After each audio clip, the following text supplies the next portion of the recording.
acontece agora é político. E nós convidamos, e gentilmente conosco aqui, o comandante, né, Anésio Barbosa Júnior, da Academia da Polícia Militar. Comandante, muito obrigado por atender ao nosso convite, seja muitíssimo bem-vindo. É um prazer imenso a gente poder ter pessoas iguais ao senhor aqui, falando sobre segurança pública com extrema propriedade e competência. Obrigado pela presença. Obrigado pelas palavras de carinho, uma boa tarde a todos os telespectadores. É um prazer estar aqui, podendo representar a minha instituição e levar algumas mensagens de esclarecimento e de positividade para a nossa sociedade, que tanto precisa nesse momento difícil que nós vivemos.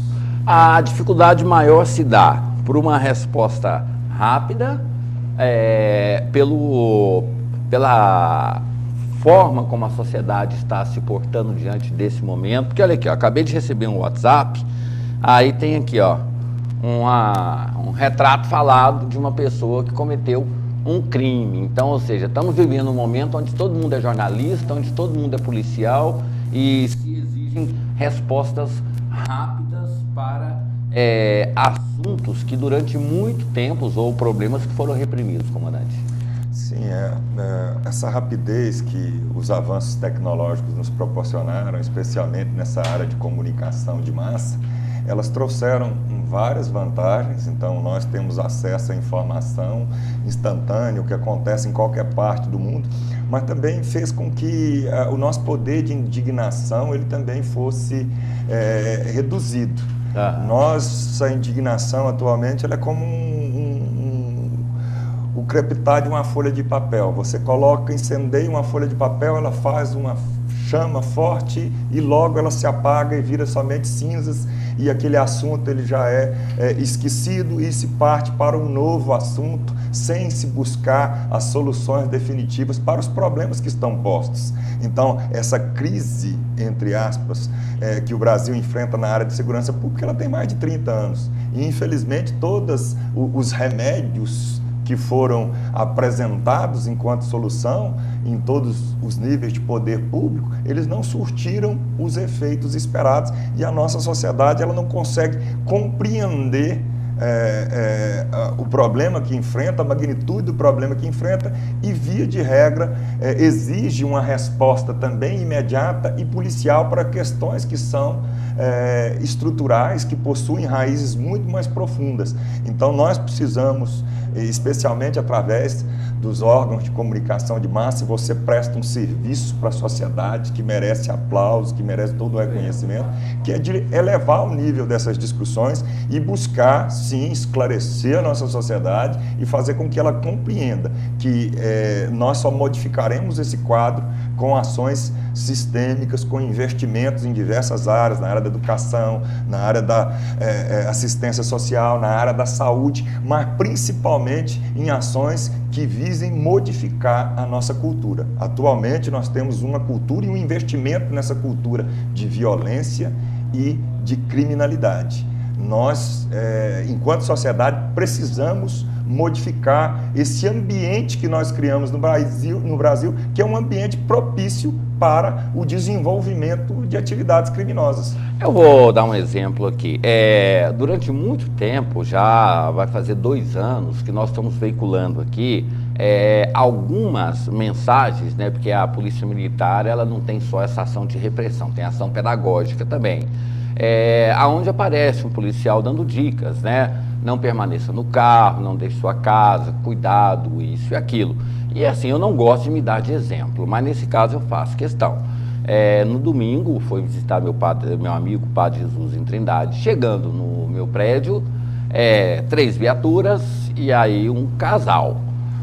Reclamando que estavam namorando no carro, num lugar escuro, e que há poucos minutos havia passado uma viatura da polícia. Logo depois passou um motoqueiro e assaltaram o casal. Aí, comandante, a viatura chegou, aí o pessoal chegou e falou assim: ainda bem que você chegou, você é jornalista, olha aqui, não sei o que e tal. Aí eu fui saber. Aí eu falei assim, se a polícia tivesse feito a abordagem, vocês teriam me parado para reclamar que a polícia ela estava invadindo, que vocês não estavam fazendo nada de errado. Agora, como a polícia parou, aí o rapaz falou assim, nós giramos o giroflex e fomos. O bandido não gira giroflex, não gira nada. Fez a abordagem, levou o celular, levou tudo.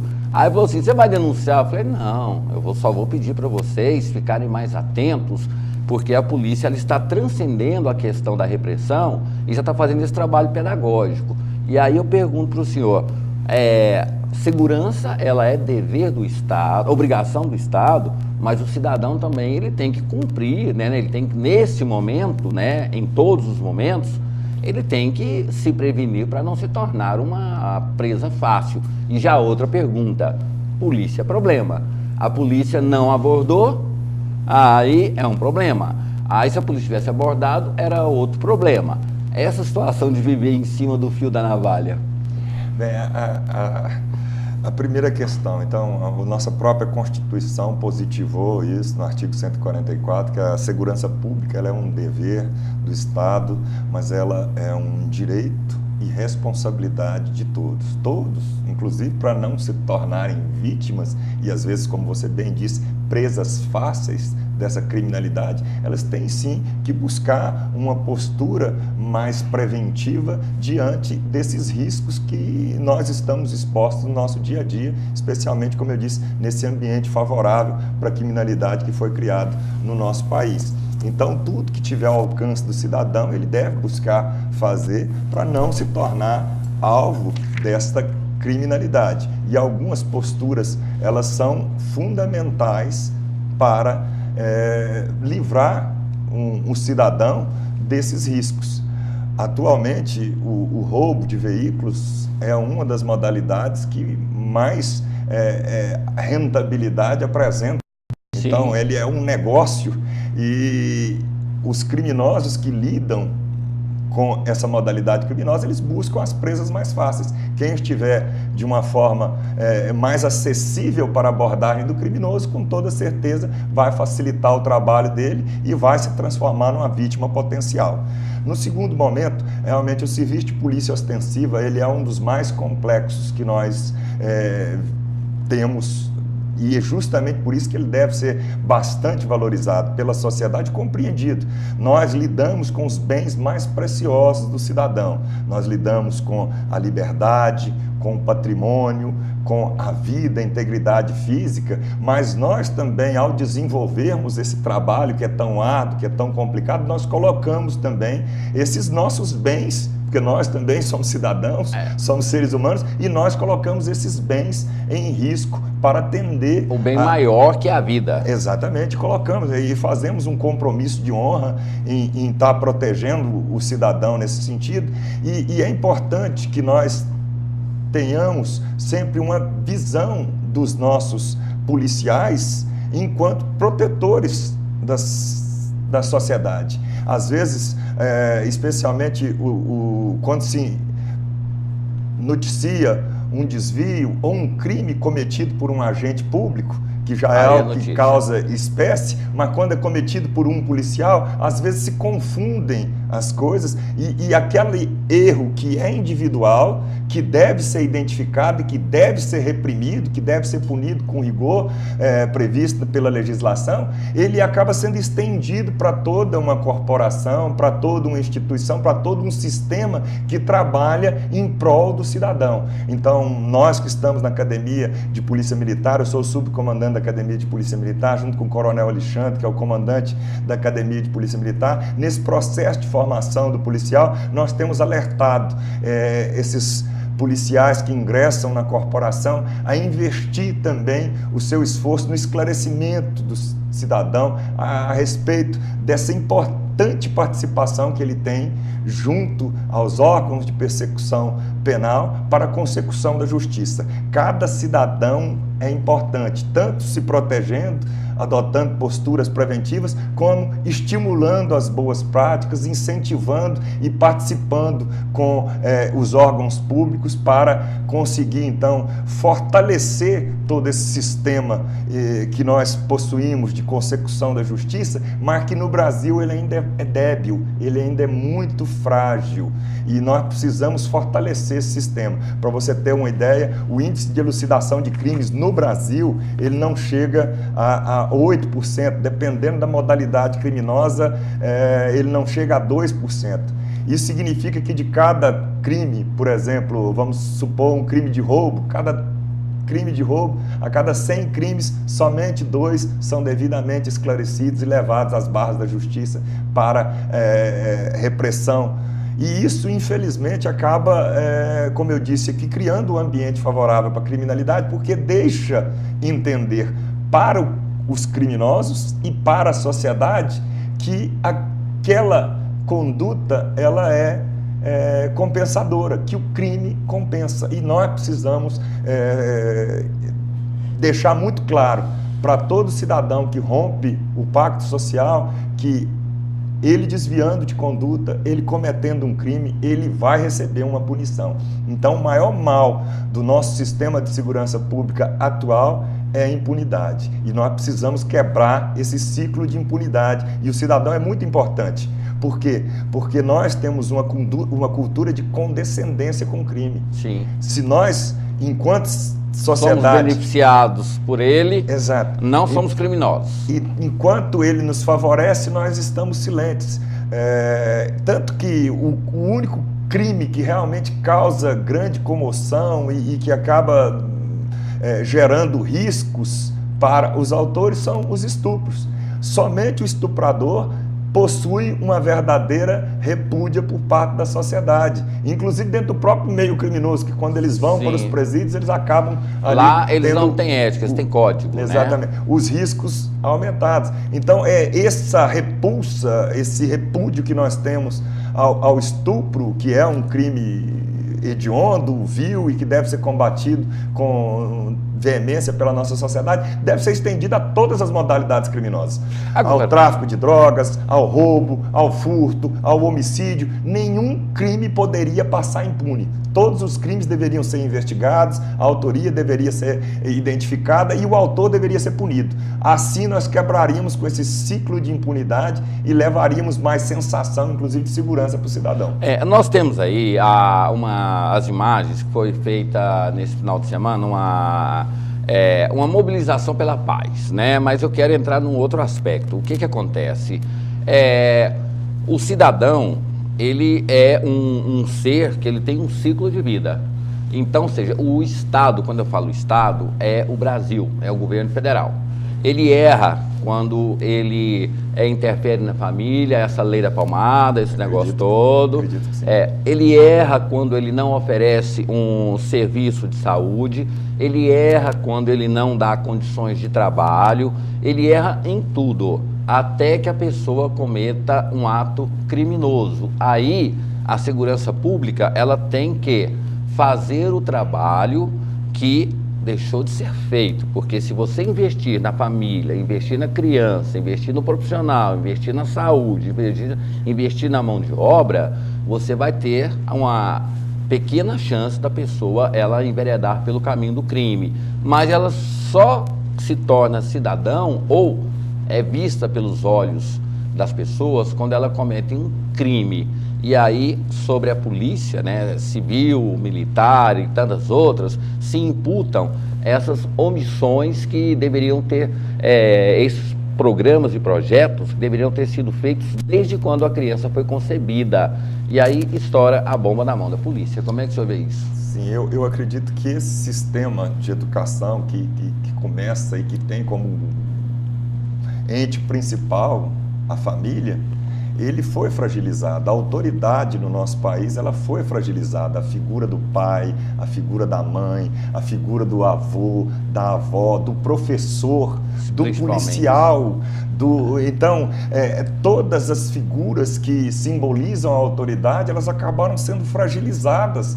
E isso fez com que quem leva qualquer tipo de punição, e a punição ela não deve ser compreendida como...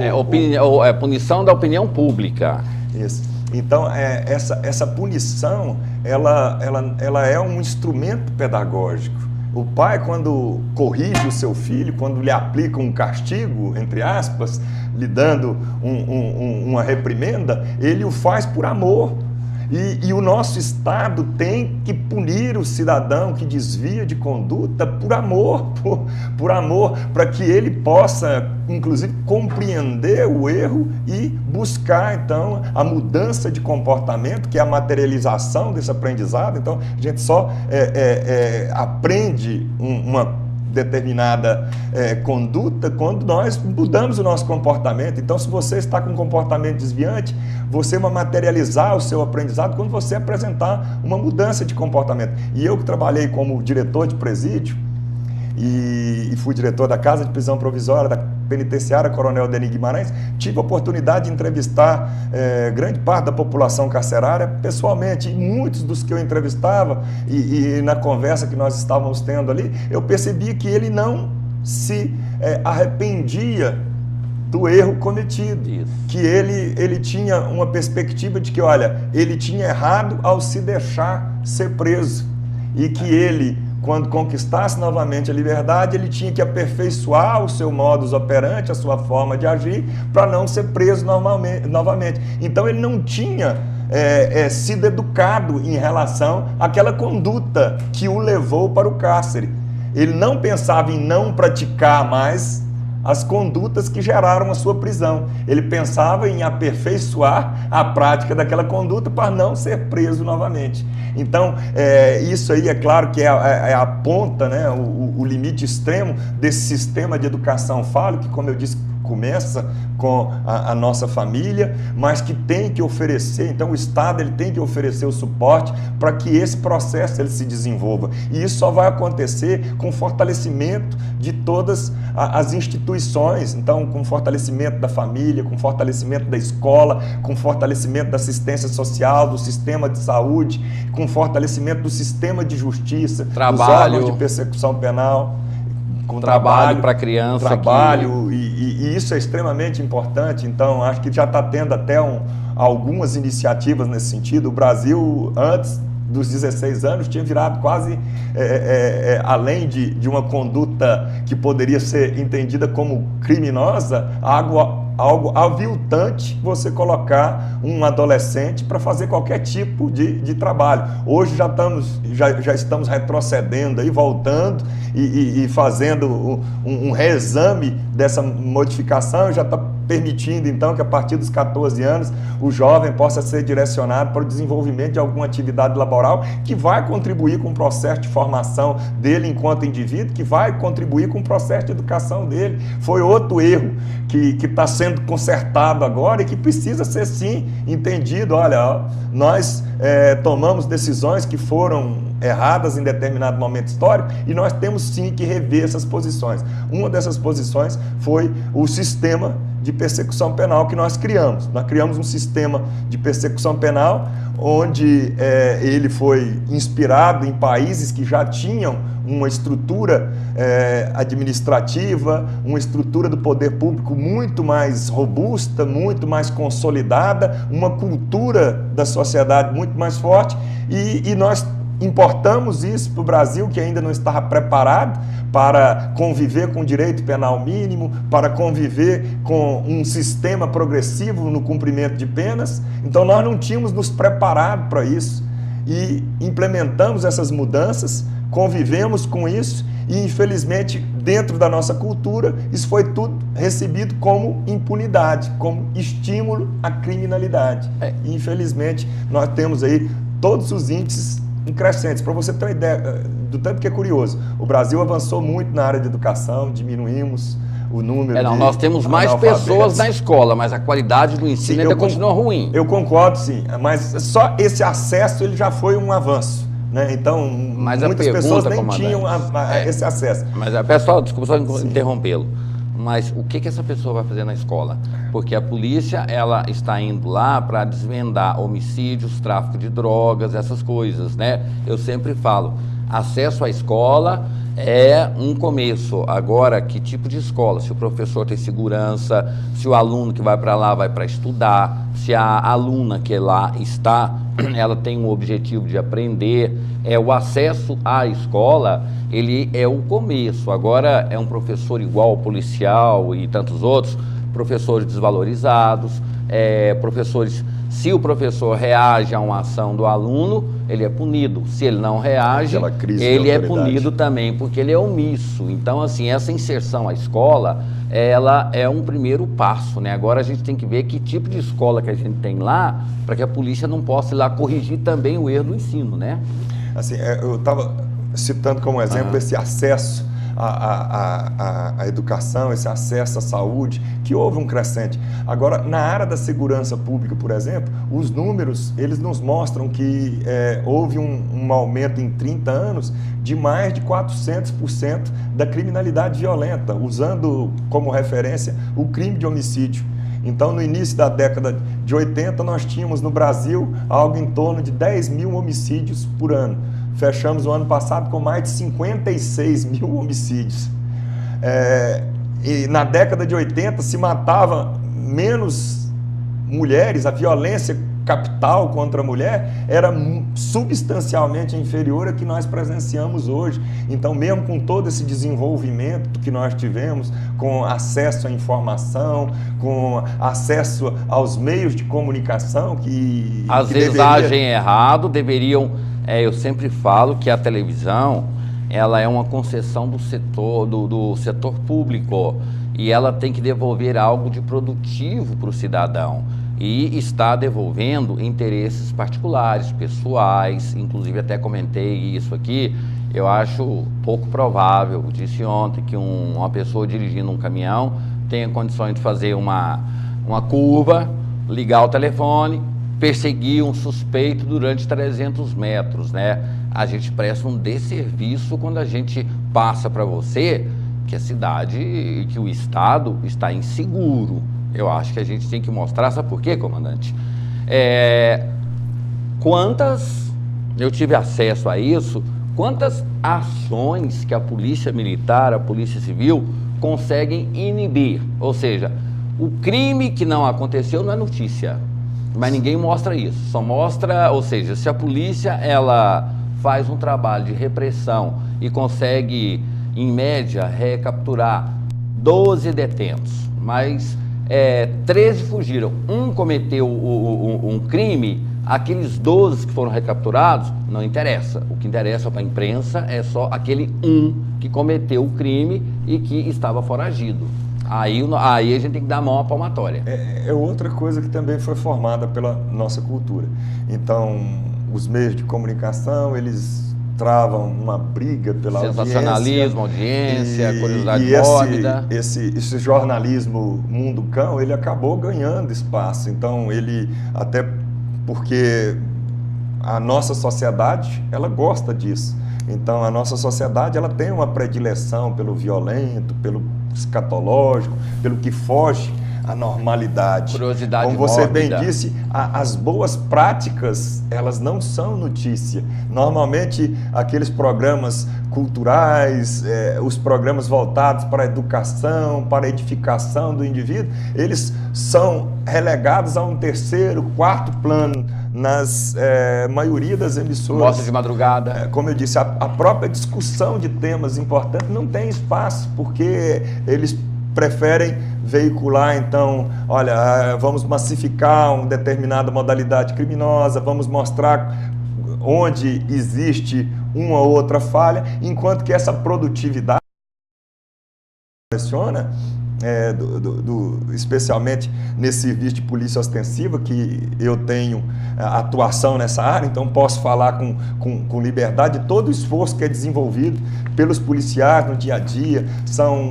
Só o ano passado foram mais de 3 mil armas recuperadas, mais de 3 mil foragidos recuperados. Então, uma produtividade, mais de 75% dos veículos roubados e furtados foram também igualmente recuperados, mas isso não é notícia. E tantas abordagens que foram feitas com pessoas que estavam armadas que iam cometer o crime. Sim, sim. A polícia, ela prendeu a pessoa, ela não cometeu o crime, não virou notícia. O Estatuto do Armamento, ele trouxe durante um determinado momento um alento para o serviço de polícia ostensiva. Nós, então, nas ruas, abordávamos o indivíduo armado. Esse indivíduo ele era preso em flagrante e, pelo Estatuto do Desarmamento, era um crime inafiançável. Exato.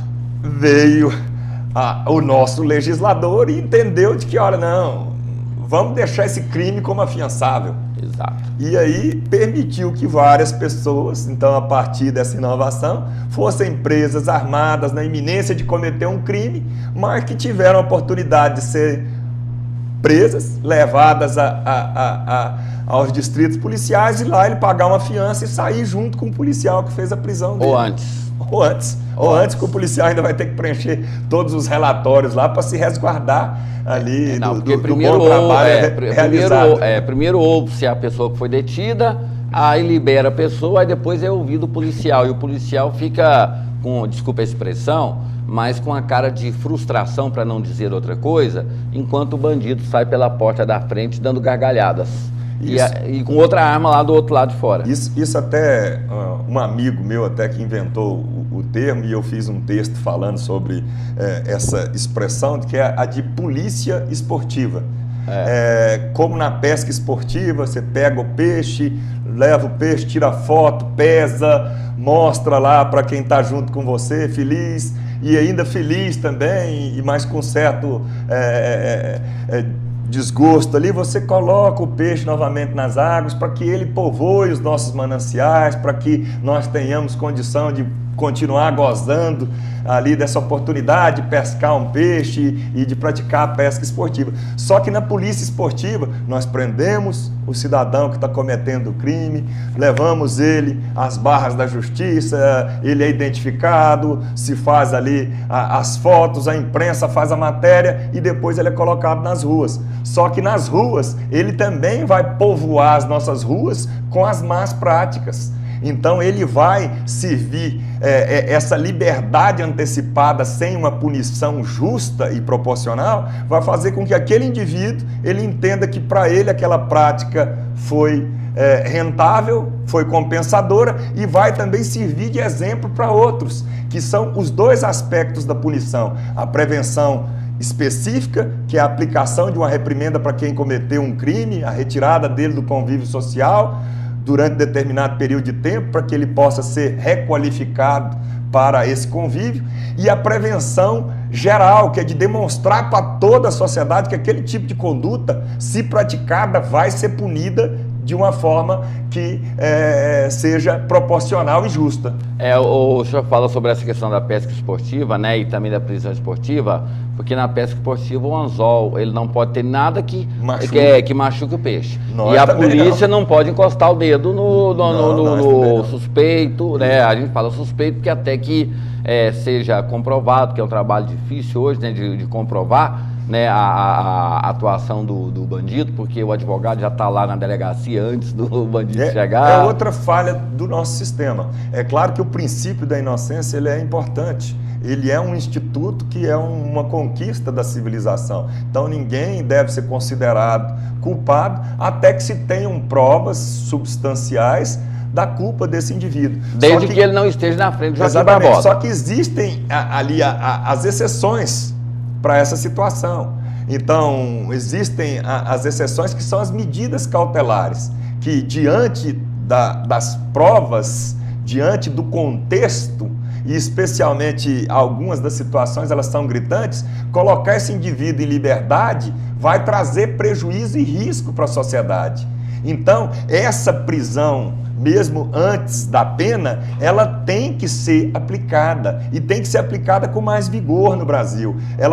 A prisão cautelar, o Instituto da Prisão Cautelar foi muito fragilizado. Hoje em dia, o indivíduo, você pode prender ele com o produto do crime, com a arma que ele utilizou, com as imagens de que ele, e estão com provas robustas de que ele praticou o crime, com a confissão desse indivíduo, e ele ainda assim vai aguardar em liberdade o trânsito em julgado dessa ação penal. Aí ele continua cometendo crimes. E aí que entra o serviço de polícia esportiva. Nós temos pessoas que foram presas 10, 20 vezes, e teve um indivíduo que num ano foi preso 32 vezes. Então, 32 vezes, praticamente era de 3 de 5 em 5 dias ele estava sendo preso novamente pela polícia, pela prática de delitos. Mas aí, comandante, eu sempre falo aqui, nós temos só em Goiânia uma população de 1.200.000 habitantes.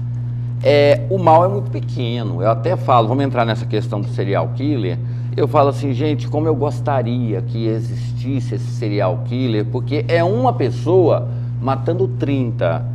Então não é uma cidade violenta, é uma pessoa cometendo crimes em séries, né, ou pessoas cometendo crime. Prendeu um, acabou o crime, não tem mais essa questão da falta de segurança, coisas nesse sentido. Então, ou seja, nós temos uma população imensa do bem e uma minoria do mal, só que esse mal, ele faz um alarde imenso. E o bem, a gente tem imagens aqui, nós vamos mostrar. Foi feito um ato aí contra esses crimes praticados contra as mulheres. Tinha uma multidão de 30, comandante. Tinha uma multidão de 30 lá pedindo, né, fazendo um protesto. Aí, tá, coloca no vídeo. Olha aí, uma multidão de 30 pedindo paz. E aí, assim, para mim eu condeno isso aí, né? A pessoa, ela cobre o corpo dela só com tinta, ou seja, se tá... você está fazendo um protesto contra a violência contra as mulheres, você pega o exemplo europeu que costuma fazer isso, cadê? Aí eu falo, comandante, a parada gay, ela é um exemplo, né? Ela leva milhões de pessoas às ruas contra o crime da homofobia, e na minha humilde visão, crime contra a vida é crime contra a vida, não importa se é negro, se é branco, se é amarelo, se é índio, se é mulher, se é criança, seja quem for, o crime é crime. Não chegou a hora da gente, primeiro, o bem é a maioria, mas não ajuda. A gente tem esse pessoal que eu bato palmas, né, que é esse pessoal desses movimentos que levam milhões de pessoas às ruas, mas para defender o interesse único. Quando o crime, eu já falei, né? O crime, ele é crime. Como é que o senhor vê isso? Será que não seria a hora de juntar todos? Porque nós somos muito maior do que o mal, mas somos silenciosos e ficamos em casa com medo e não temos a capacidade de fortalecer a polícia, cobrar do Congresso Nacional, porque é o Congresso Nacional que vai resolver esses problemas, não é a polícia. A polícia, ela age dentro da lei. A lei é criada no Congresso Nacional, mas o Congresso Nacional, ele só cria vantagens. Uma delas é o bandido, quando ele vai para o presídio, ele perde o direito de votar. Então, para que político vai querer criar presídio se ele não vai tirar voto desse processo? Então, assim, dessas perguntas todas e dessas situações todas, essa multidão de 30... lutando pela paz com uma população de mais de 1.200.000 pessoas boas, que cometem o bem, mas se calam na hora de ajudar a polícia, a segurança ou ajudar a si mesmo. Eu concordo plenamente com você, André. Realmente, especialmente porque é claro que todo tipo de crime, especialmente os mais violentos, e quanto mais violento, mais repulsa ele deve causar. Então, qualquer ato discriminatório, seja ele por questões raciais, por questões de opção de orientação sexual, qualquer crime, ele deve ser reprimido. Ele deve ser reprimido. E eu acredito que essa ideia de fazer uma acepção de crime, então, olha, um crime contra um homossexual, ele não deve ser mais reprovável do que um crime contra um heterossexual, não. Os dois devem causar a mesma repulsa, a mesma reprovação social, da mesma forma que cometeram ali e que deve ser identificado o autor de um crime contra um heterossexual, deve ser assim contra qualquer ser humano. A Constituição fala isso. Então, olha, todos nós somos iguais perante a lei, então nós não precisamos criar nichos ali específicos, não. E nesse caso específico, que você cita, por exemplo, a manifestação que A multidão dos 30. A multidão dos 30 que teve pouca adesão. E no outro contraponto, uma parada gay que leva milhões. Nessa parada gay existe todo um incentivo, inclusive com investimentos por parte do poder público para que ela se realize.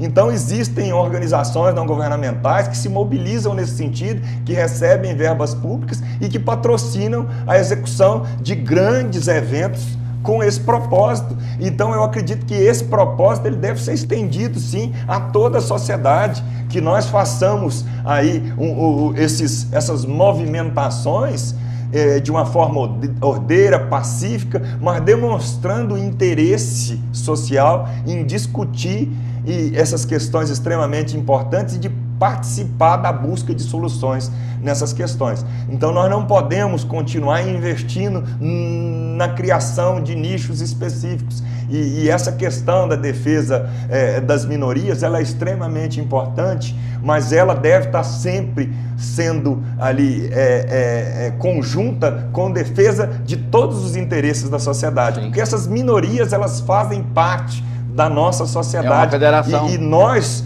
temos, enquanto sociedade, que possuir uma estrutura de proteção que garanta condições e qualidade de vida para todos os cidadãos e proteção para todos os cidadãos. Esse é o grande mal que nós temos no Brasil. Então nós possuímos uma legislação que nos garante tudo. Se você pegar a nossa Constituição, ela nos dá direito à vida, ela nos dá direito à liberdade, ela nos dá direito ao trabalho, educação, ensino, assistência social, à saúde. Então ela nos dá direito a tudo no papel. Na prática, isso não se opera. E a busca de soluções no papel, como algumas dessas bandeiras defendidas por essas minorias, elas acabam desvirtuando a busca de soluções ali. Então, acabam se desviando o foco para o ponto que deveria receber maior atenção, que é a do ser humano, do indivíduo, independente de qualquer tipo de característica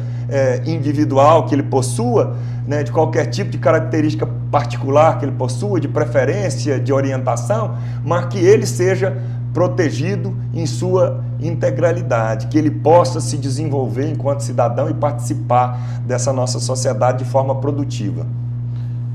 Comandante, eu tenho que fazer um intervalo comercial, vou deixar duas perguntas. Primeiro, o senhor acredita que existe serial killer? Segundo, se a pessoa que fosse para o presídio, ela pudesse votar, teríamos mais presídios no Brasil? Na volta do intervalo, né, o comandante Anésio Barbosa Júnior, vocês assim, vocês estão em casa, percebam o nível que nós temos de polícia hoje, né? Que tem uma concepção de filosofia, de antropologia, de direitos, de respeito, né? Não temos mais aquela polícia que a gente pensava existir antes, né? Repressiva. Hoje é uma polícia pedagógica que precisa de você. E você precisa dela, né? Mas a gente traz ainda aquela cultura do antigamente, né? A polícia, ela é truculenta, é isso, é aquilo. Até o momento que você precisa dela, né? Mas o comandante Anésio aqui é uma prova em conteste de que a polícia, ela sabe dialogar, entender e também pedir socorro para a sociedade. Intervalo, eu volto. De volta aqui pela TV Capital, né, conversando prazerosamente com o comandante Anésio Barbosa Júnior, né, ele é comandante da Polícia Militar, que tem essa função na área de academia, de formar novos membros para entrar na instituição e aí garantir o policiamento. Comandante, primeira pergunta que eu deixei, o senhor acredita no serial killer? Essa é uma situação que eu realmente prefiro acreditar. Como você bem disse, assim, eu prefiro acreditar que seja somente um só que está fazendo esse mal e que está causando toda essa dificuldade mas o senhor não acredita, né? Social. Porque tem o tal da indústria da edição. Sim. Aí eles vão colocar assim, comandante da polícia diz que tem serial killer. Não, o meu posicionamento é que eu acredito que são alguns desses crimes eles possuem ali uma identidade de autoria, então foram praticados pela mesma pessoa, mas outros não.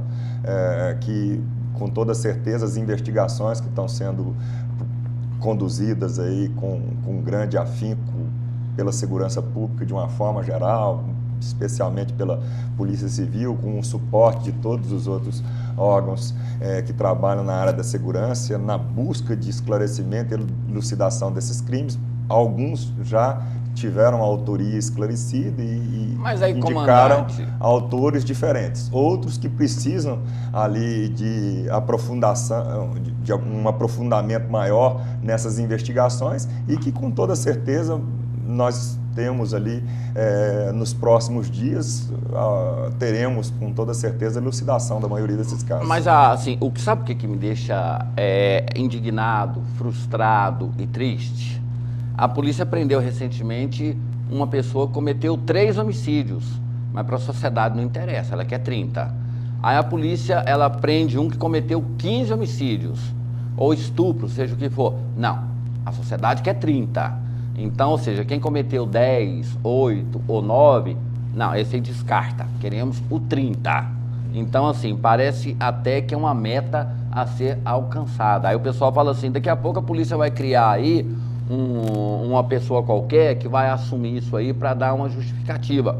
Porque nós queremos 30, comandante. Nós não queremos 15, 10 homicidas, nós queremos 30. É outra coisa também da nossa cultura. Então, se a gente for buscar, assim, no nosso passado, então nós temos o bandido da luz vermelha. Que inspirou muita gente, né? Do parque. Isso. Temos aqui em Goiás o caso de Lusiânia. Então, essa perspectiva de existir um serial killer, ela já mexe com o imaginário da nossa sociedade literária. E ela acaba inspirando, então, maior atenção. Qualquer mensagem que for veiculada nesse sentido vai atrair a atenção da audiência e, evidentemente, que vai ter reflexos midiáticos. Eu não estou aqui negando nenhuma hipótese, mas só estou trabalhando nessa perspectiva de que é melhor para a audiência trabalhar com essa hipótese. Eu falo então, porque nessa semana passada, eu acordei passando pelos jornais, aí uma emissora de São Paulo prendeu o serial killer. A polícia de Minas de São Paulo prendeu o serial killer. Aí entrou o repórter e falou, não, ele cometeu 3 homicídios, está com 50 mil reais de um sequestro. O apresentador já cortou o repórter de Goiânia e falou assim, bom, então vamos aguardar que tenha novidades sobre o serial killer. Então, será que uma pessoa que mata 30, está armado, está com 50 mil reais de um sequestro, não interessa a prisão dessa pessoa? É uma notícia que deveria também ter ganhado até maior repercussão, porque foram crimes que também causaram comoção, mas como prato do dia, 30. Continua sendo esse número que é realmente um número absurdo e que causa grande preocupação e que deve sim ser esclarecido e que deve nos sensibilizar.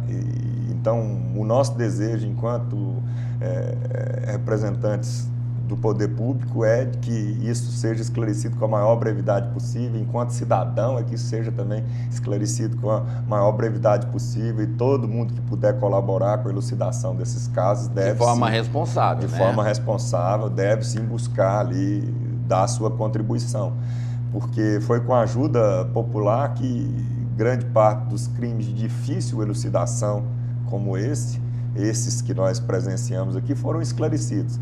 Então, algumas informações elas podem ser preciosas para materializar a prova contra as pessoas que praticaram esses crimes. E a participação do cidadão responsável, né? A participação responsável. Muito importante, né? Também você reforçar sempre a participação responsável, porque especulações, fofocas ou qualquer outra informação que não seja responsável, qualquer informação que seja leviana, ela pode atrasar uma investigação, ela pode desviar o curso de uma investigação e colaborar com a impunidade. Então, ela tem que ser uma informação responsável. E até mesmo porque dias atrás, a sociedade ela deteve um suspeito quando chegou na delegacia, era um trabalhador, era uma pessoa não sei o quê, e aí a sociedade paga o preço, né? Porque... Não se pode ter pressa nesses momentos. Persecução penal. Então nós precisamos de instrumentos mais efetivos para levar a punição a quem comete crimes. Comandante, rapidamente, no ano passado nós fomos às ruas quebramos o Brasil inteiro para diminuir o preço da passagem de transporte coletivo. Fizemos a coisa certa? Olha, Ou a gente deveria pedir primeiro o direito à vida para depois a gente brigar pelos nossos direitos? Porque a vida, eu acho que na Constituição, ela está em primeiro lugar. Eu acredito que todas as causas que afligem a sociedade, elas merecem a atenção de todos. Então, naquele momento histórico lá, até aquelas manifestações, elas pipocaram em vários pontos do país e algumas elas acabaram se desvirtuando, descambando para a violência, mas qualquer manifestação pacífica que tenha um objetivo de discutir aspectos importantes, ela deve ser estimulada. A nossa instituição, ela oferece ali condições para garantia de segurança durante a realização dessas manifestações. Nós entendemos que essa participação social, ela é conveniente, ela é legítima e que em alguns momentos houve um desvirtuamento, especialmente com a prática de violência por grupos específicos, com interesses específicos também, e que acabaram retirando o mote principal que deveriam ter essas manifestações, que seria justamente isso, a busca da consolidação dos nossos direitos enquanto cidadão. Sim. O direito à vida, e quanto mais importante o direito, maior a perspectiva de luta por esse direito. Então, maior a necessidade de participação e de engajamento na luta pela defesa desse direito. O direito à vida, a defesa do patrimônio, o direito à liberdade de expressão, o direito à liberdade em todas as suas formas. Então, isso é extremamente importante e a nossa sociedade, ela tem sim que cobrar, ela tem que buscar a consolidação desses direitos, porque nós estamos perdendo em qualidade de vida, especialmente nesse momento histórico que Goiânia vive aqui, em relação à questão da sensação de segurança. Né? A indústria do medo. Exatamente. Quantas pessoas que foram impactadas por essa sensação de insegurança? Não, hoje ninguém vai mais para ponte de ônibus. Exatamente, que modificaram as suas rotinas, que se sentiram aflitas e se desgastaram emocionalmente com o atraso que a filha teve. Minha filha não chegou em casa até agora, o que pode ter acontecido? Então, nós sofremos as consequências desse cenário que nós vivemos no Brasil e nós precisamos modificá-lo. Então, nós temos que ter condições melhores de vida, para que nós tenhamos condições, inclusive, de continuar crescendo enquanto sociedade, de continuar evoluindo e de gozar de todo o direito que a Constituição nos dá. Exatamente, de tudo que essa sociedade pode nos oferecer. Eu sempre falo que a gente tem o hábito de reclamar do motorista de ônibus, reclama do enfermeiro, reclama do policial, sendo que o problema está no Congresso Nacional. São eles lá que podem devolver à polícia o poder de polícia, porque hoje a polícia está sem, literalmente, né? Ela tem o respeito, ela tem as garantias, mas é um tanto quanto preocupada com o dia seguinte, né? Porque o herói de hoje pode ser o bandido de amanhã, né? Porque dependendo das circunstâncias e como o Congresso Nacional ele entende essas situações que cada dia que passa vai afrouxando mais. Agora, se o senhor já foi, a gente tem um minutinho, o senhor já foi comandante lá da CPP, desses outros lugares. Primeira coisa que o cidadão, quando entra lá, tira todos os documentos e ele não pode votar. Aí o político não vai querer construir presídio, né? Porque se colocar bandido lá, ele perde o eleitor.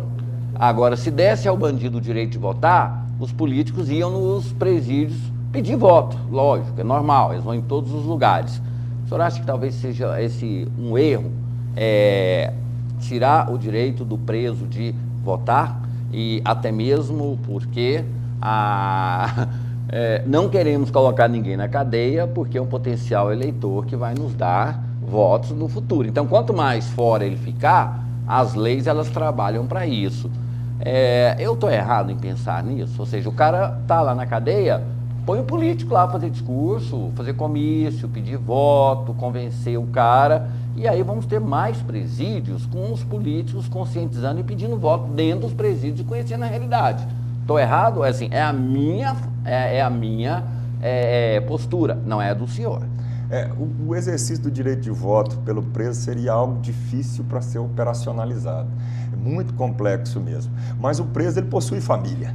Ele possui família e a família dele vota, e essa comunidade carcerária, ela deveria receber uma maior atenção, sim, por parte do poder público. Mas entra nesse aspecto aí outro aspecto cultural. Dentro da nossa cultura, investir em presídio seria algo impopular. Queremos placa. Exatamente. Entre investir em qualquer outra área e investir na construção de unidades prisionais, com toda certeza, para o gestor público, as medidas mais populares não seriam a de construção de presídios, tanto que nós tivemos grande dificuldade de conseguir áreas públicas para buscar a confecção de projetos para a construção de unidades prisionais. Mas, com toda certeza, a mobilização da nossa sociedade para entender a necessidade de criar ambientes que sejam qualificados, como a Cora Coralina, que é a nossa maior poetisa, ela idealizava que tempo virá, em que prisões se transformarão em escolas e oficinas. Nós deveríamos ter, sim, prisões que funcionassem como escolas e oficinas, para levar a qualificação profissional, para levar a educação secular para aquele indivíduo que se encontra preso, para fazer com que ele tenha condições de retornar ao convívio social e se transformar num cidadão produtivo, que ele não tenha ali um horizonte fechado pelo rótulo que ele vai carregar de ex-presidiário, e isso pode, infelizmente, acaba se influenciando no ciclo da criminalidade e da violência. Comandante, acabou o nosso tempo. De várias mensagens que chegaram, eu separei uma aqui. Esse coronel é um exemplo para a nossa polícia. Tínhamos que ter políticos com esse bom senso. Eu agradeço e termino com essa frase, porque eu me sinto assim, afortunado. Me sinto uma pessoa feliz por receber mensagens iguais a essa, né? De ter policiais igual ao senhor. Tantos outros estão aí na rua fazendo esse trabalho. Então, está acabando a bateria aqui, né? Mas as pessoas aqui sempre agradecendo, né? E com essa mensagem. Precisa acabar com a ideia de polícia militar ficar colocando mancha de bandido, porque a tropa, com abalos psíquicos e mentalidades retrógradas por parte da sociedade. Então, assim, eu termino agradecendo demais, e eu sempre falo, eu quero morrer gritando a ajuda da polícia do que favor de bandido, porque bandido, o favor dele é caro. Agora, a polícia, ela é amiga, e isso eu acho que a gente tem que levar mais adiante. Eu agradeço demais pela presença do senhor e desejar sucesso e redundância. Eu só peço que Deus guarde o senhor e toda a corporação. Obrigado pelo carinho, um grande abraço a toda a audiência e parabéns pelo trabalho. Ok, comandante. Muito obrigado.